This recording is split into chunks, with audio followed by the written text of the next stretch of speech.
আমরা কিছুটা সময় আড্ডা দেওয়ার জন্য পারফেক্ট একটা জায়গা খুঁজতেছিলাম। তো আমরা বগুড়া সাবগ্রাম হয়ে গাবতলী উপজেলার উপর দিয়ে জয়ভোগা নামক একটি জায়গায় গিয়ে দাঁড়ালাম।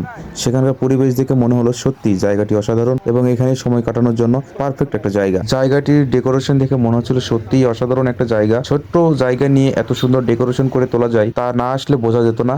ভেতরের পরিবেশটাও ছিল অসাধারণ, লোকজন বসেছিল, ভেতরেও বসার জায়গা ছিল। আমরা যদিও বাইরেই বসছিলাম। এখানকার খাবার দাবার অনেক ভালো ছিল। এখানে বিশেষ করে পাওয়া যায় পুরি বার্গার।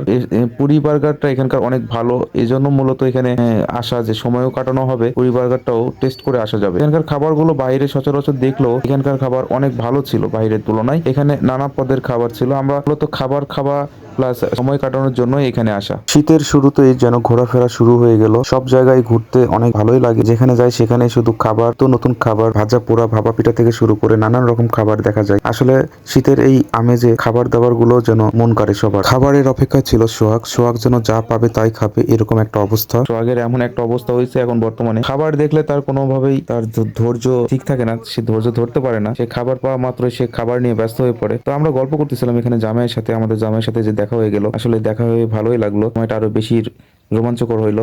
আজকে আমি এই মুহূর্তে অবস্থান করতেছি চা বাড়ি ভোজন বিলাস রেস্টুরেন্টে।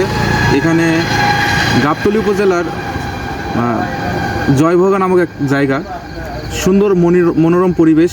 আপনারা চাইলে এখানে আসতে পারেন। আপনাদের যাদের মাঝে মাঝে বোরিং ফিল হবে, আপনারা মুড চেঞ্জের জন্য এখানে আসতেই পারেন।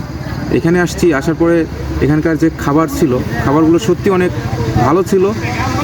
ফাস্টফুডের ভিতরে সবগুলো অনেক বেশি ইউনিক ছিল। তো সব কিছু মিলে আমার কাছে অনেক বেশি ভালো মনে হয়েছে। আপনারা চাইলে এখানে এসে ঘুরে যেতে পারেন।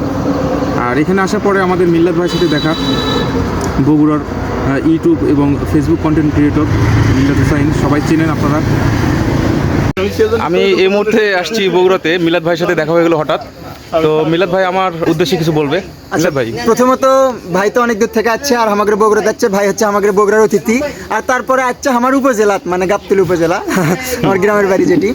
তো ভাই হচ্ছে নতুন শুরু করেছে কন্টেন্ট ক্রিয়েশন। তো যারা আমার ভিডিও দেখেন, যদি আপনাদের নিউজ ফিডে এই ভিডিওটা যায় থাকে, অবশ্যই ভাইয়ের পেজটা ফলো করে দেবেন। যদিও আমি এটার পক্ষে লয়, কারণ আপনি যদি রেগুলার কাজ করেন, কন্টেন্ট বানান, তাহলে অটোমেটিকলি আপনার হচ্ছে ভিউয়ার্সের নিউজ ফিডে যাবি। তারা দেখে যখন আপনার ভিডিওটা ভালো লাগবে, অবশ্যই কিন্তু তখন আপনাকে ফলো করবি। তো এইভাবে যে অন্যের ফেস দেখিয়ে যে আপনার ফলো নিতে হবে এটা না। আপনি পরিশ্রম করেন, রেগুলার আপলোড করেন, অবশ্যই আপনার পেজেও ফলো চলে আসবে। জি ভাই, আপনাকে অসংখ্য ধন্যবাদ। দেখা হয়ে সত্যি অনেক বেশি ভালো লাগলো। আর মিলাদ ভাইয়ের জন্য শুভকামনা সব সময়। আপনারা সবাই মিলাদ ভাইয়ের পাশে থাকবেন অবশ্যই। আচ্ছা, সবাইকে ধন্যবাদ। ঠিক আছে। আর এখানে আসার পিছনে কারণ ছিল রিমন এবং সোহাগ, দুজন ছোটো ভাই। তো এদেরকে অনেক থ্যাঙ্কস এখানে আমাকে নিয়ে আসার জন্য। তো সবাই ভালো থাকবেন, সুস্থ থাকবেন, আর আমার এই ভিডিওটি সবার কাছে শেয়ার করে দেখার সুযোগ করে দিবেন। আল্লাহ হাফেজ।